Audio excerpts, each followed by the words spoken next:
जो चीज़ सच है वो अगर मूवी दिखा दिया जा रहा है तो उसका क्यों विरोध करना। क्योंकि आपने देखा कि जो उन्होंने आत्मकथा लिखा है उसमें वो सेम बातें लिखी गई है जो मूवी में दिखाई गई है। आपने उस आत्मकथा का विरोध नहीं किया लेकिन उसने मूवी का विरोध कर दिया और उसका तमाम लोग उसका विरोध नहीं कर रहे हैं। कुछ मनुवादी लोग जो है, कुछ ब्राह्मण लोगों की जो मानसिकता जो है दलितों को लेकर आज भी वैसी है, वो इस मूवी का विरोध कर रहा है। मुझे नहीं लगता कि फूले जैसी मूवी का विरोध करना चाहिए। कैसे मनुवादी लोग राज किया करते थे, लोगों पे पढ़ने नहीं देते थे भाई स्कूलों में। या तो ये लड़कियां नहीं पढ़ सकती थी भाई, लड़कियां नहीं पढ़ सकती हैं।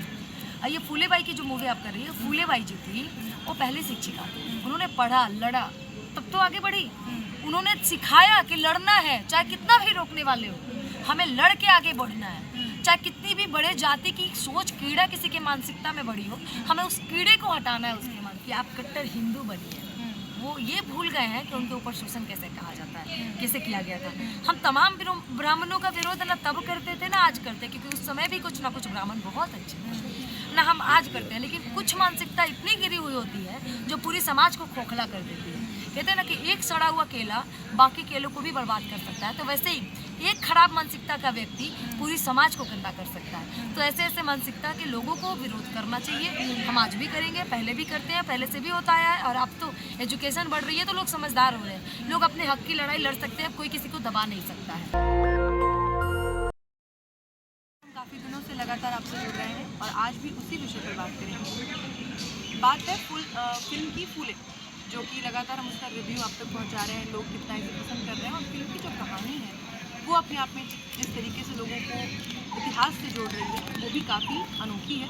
इसलिए हम लगातार आप तक इसकी पूरी चर्चा करते रहते हैं। लेकिन आज जो हमारे साथ बातचीत करने के लिए मौजूद है वो बहुत कम आपने हमारे चैनल पर देखा होगा, क्योंकि रहने वाली हैं बिहार की, दिल्ली में कम आती हैं। आज इनसे भेंट मुलाकात हुई तो हमने सोचा जरा आपसे भी इनका परिचय करवा दें। नाम है इनका अंजलि यादव। तो अंजलि, सबसे पहले तो बहुत स्वागत है आपका हमारे चैनल पर। आपके चैनल के जितने भी दर्शक हैं सबका हाथ जोड़ते हैं। और सबसे पहले ये जानना चाहूँगी कि पटना से हैं आप, बिहार से, तो क्या हाल है? बहुत बढ़िया, आपन बताइए। हाँ, अमनियों के ठीक ठाक। तो चलो अब अपने काम पे आते हैं। तो जैसा कि मैंने जिक्र किया फिल्म का, फूले फिल्म का, इस फिल्म की खासियत फिल्म देखने वाले, अच्छा आपने देखी नहीं देखी? नहीं, मैंने देखी है। मैंने इस मूवी में वो चीज़ देखा जो सच में एक समय में ब्राह्मणों ने बहुत से लोगों के साथ किया। जो छुआछूत की बात की जाती है, जो गरीबों को, दलितों को दबाने की बात की जाती है, उच्च जाति के लोग, कुछ लोग कहते हैं कि भाई अगर हम ब्राह्मण हैं तो हम राज करेंगे, और बाकी छोटे जातियों के लोगों को दबा के रखने की बात की जाती है। मुझे कुल मिलाकर इस मूवी में लगा कि ये क्या हो रहा है, ये समाज के मुद्दे नहीं हो सकते। अगर समाज ऐसा है तो ये समाज नहीं हो सकता। तो उस समाज को बदलने के लिए लगातार ज्योतिबा फुले और उनकी पत्नी माता सावित्रीबाई फुले ने प्रयास किया। उनका प्रयास आज भी कहीं ना कहीं समाज में चलता है। उन्होंने जोत जगाई और आज भी वो जोत लगातार जल रही है, लोग प्रयास कर रहे हैं। लेकिन ये फिल्म जब आई थिएटर्स में, उनके चरित्रों को इस तरीके से समाज के सामने पेश करने की कोशिश की गई तो एक तबका सड़कों पर उतर आया, उन्होंने विरोध किया। ऐसा क्यों? लेकिन एक बात बताइए, जो चीज़ सच है वो अगर मूवी दिखा दिया जा रहा है तो उसका क्यों विरोध करना। क्योंकि आपने देखा कि जो उन्होंने आत्मकथा लिखा है उसमें वो सेम बातें लिखी गई है जो मूवी में दिखाई गई है। आपने उस आत्मकथा का विरोध नहीं किया लेकिन उसने मूवी का विरोध कर दिया है और उसका तमाम लोग उसका विरोध नहीं कर रहे हैं। कुछ मनुवादी लोग जो है, कुछ ब्राह्मण लोगों की जो मानसिकता जो है दलितों को लेकर आज भी वैसी है, वो इस मूवी का विरोध कर रहा है। मुझे नहीं लगता कि फूले जैसी मूवी का विरोध करना चाहिए। इस मूवी को बढ़ चढ़ के दिखाना चाहिए कि एक समय था जब समाज ऐसा था, लेकिन आज वो समय है जब हमारे बीच दलित भी बैठता है, हमारे बीच सब कोई बैठता है। आज वो समानता हमारे बीच है जो कभी भेदभाव में तब्दील हुआ करता था। तो ये चीज़ें जो जिस तरीके से दिखाने की कोशिश की जा रही थी मूवी में, एक चीज़ दिखाने की कोशिश की कि ब्राह्मण अगर विरोध किया था तो एक ब्राह्मण ही आगे आकर मूवी में मतलब उस समय लड़ने की कोशिश की थी, हक दिलाने की कोशिश की थी। तो कहते हैं कि सभी गलत नहीं हो सकते हैं, ना तब सभी गलत थे और ना आज सभी गलत है। तब भी मनुवादी हुआ करते थे और आज भी मनुवादी हुआ करते थे। बस फर्क इतना है कि उस समय मनुवादी कुछ ज़्यादा संख्या में हुआ करते थे। आज लोगों को एजुकेशन बढ़ी है, लोग समझदार हो गए हैं, तो लोग अपने लिए लड़ सकते हैं। लोग मनुवादी सोचों से ना जवाब देते हैं और ऐसे ऐसे मूवियों को सामने आना चाहिए ताकि वो अपने अधिकार के लिए, अपने हक के लिए और आगे जाके लड़ सकें। उन्हें पता हो कि हमारे साथ, हमारे पूर्वजों के साथ क्या हुआ है उस समय, दलितों के साथ क्या हुआ है आने वाले समय। लेकिन फिल्मों का अंजलि हमारे समाज पे कितना गहरा असर होता है, ये आपने कश्मीर फाइल्स देखी होगी और भी तमाम फिल्में हैं जो फिल्में जब आती हैं, अभी रिसेंटली छावा आई थी, उसके बाद जिस तरीके से लोग जागे कि अरे 200 साल 300 साल पहले की कब्र उखाड़नी है, बाहर फेंकना है, मारनी है, हाँ विवाद करनी है, लेकिन वो चीज़ आपने देखा, लेकिन ये क्यों नहीं देखा कि मनुवादी क्या होता है, कैसे मनुवादी लोग राज किया करते थे, लोगों पे पढ़ने नहीं देते थे भाई स्कूलों में। या तो ये लड़कियां नहीं पढ़ सकती थी भाई, लड़कियां नहीं पढ़ सकती हैं।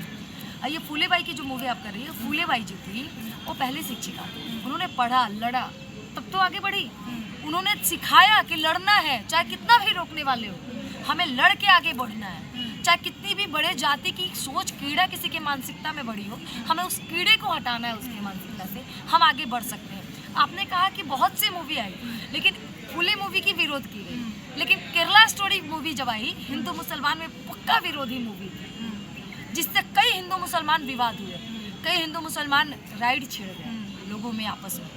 तब जाके नरेंद्र मोदी ने उस मूवी का प्रशंसा की।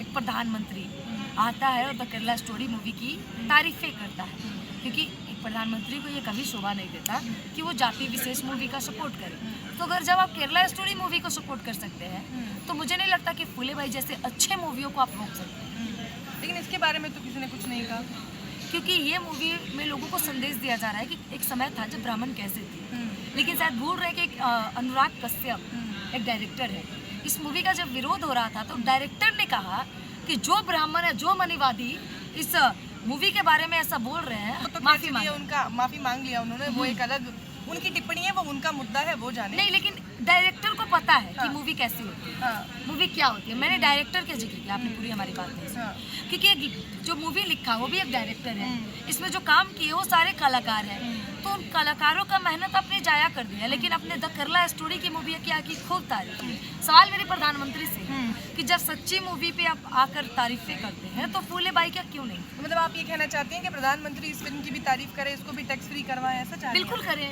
क्योंकि ये मूवी अधिकार है उन दलितों का जिनके ऊपर शोषण हुआ है, सच में शोषण हुआ है, ओबीसी के ऊपर शोषण हुआ है भाई।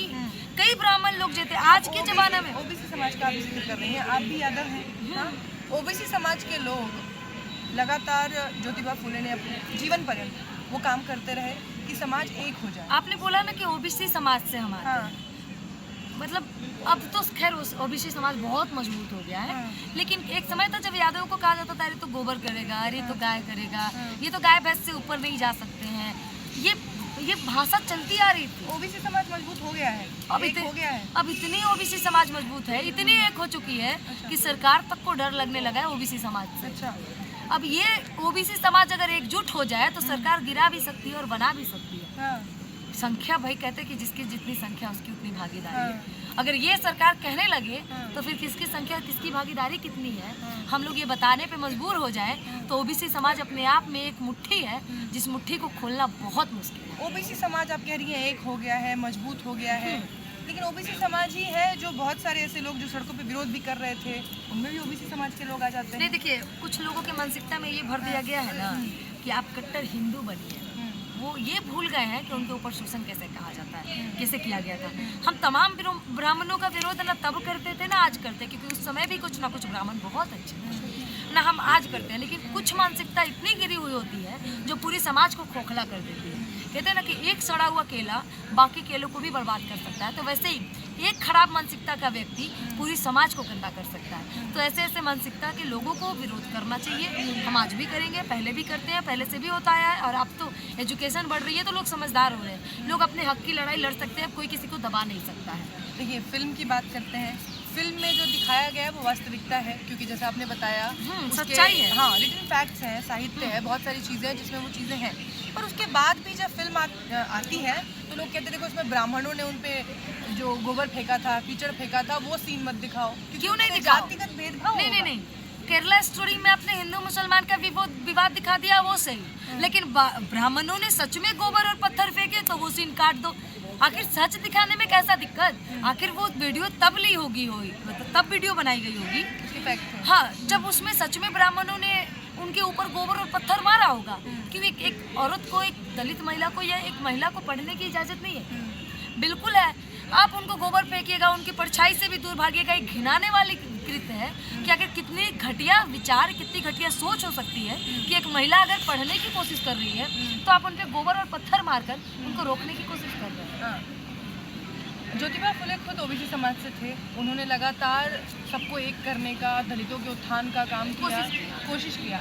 आज आप कह रही हैं ओबीसी समाज एक हो गया है, लेकिन मंदिरों में सबसे ज़्यादा चंदा ओबीसी समाज चढ़ाता है, सबसे ज़्यादा जो धार्मिक स्थल है वहाँ ओबीसी समाज के लोग जाते हैं। तो इतने सारे जो बहुजन लीडर्स निकले, इतने सारे जो तमाम बड़े बड़े पुरोधा निकले ओबीसी समाज से, उसके बाद भी ओबीसी समाज आज भी पीछे है। इस फिल्म को ही देख लीजिए, इस फिल्म की जो अभी तक की कमाई है वो ये बात साबित करती है। मैं तो आज भी कह रही हूँ आपको, मैं तो आज भी आपको कह रही हूँ, जो लोग मंदिरों में दान देते हैं, जो लोग मंदिरों में चढ़ावा चढ़ाते हैं, वो मंदिरों में चढ़ावा ना चढ़ा के किसी स्कूल में डोनेट कर दे, क्योंकि किसी का भविष्य बन सकता है। और मंदिरों में चढ़ावा चढ़ाने से अगर भविष्य बनता है तो सिर्फ पंडितों का, या तो कहिए जो पाखंडी लोग आके प्रवचन दे रहे हैं आजकल, अपने आप को बाबा बताते हैं, कई लोग होंगे बाबा में, मैं किसी का नाम नहीं लूँगी, लेकिन ये लोग जो बन के बैठे हैं इनका रोजी रोटी चलता है। देखिए, चढ़ावा चढ़ाने वाला अक्सर गरीब रह जाता है, लेकिन जिसको हम लोग चढ़ावा चढ़ाते हैं वो अक्सर कार और फॉर्च्यूनर में घूमता है। तो ये देखने वाली बात है और समझने वाली बात है कि हम सबसे ये चीज़ें बोलेंगे कि अब तो आप लोग बदलिए।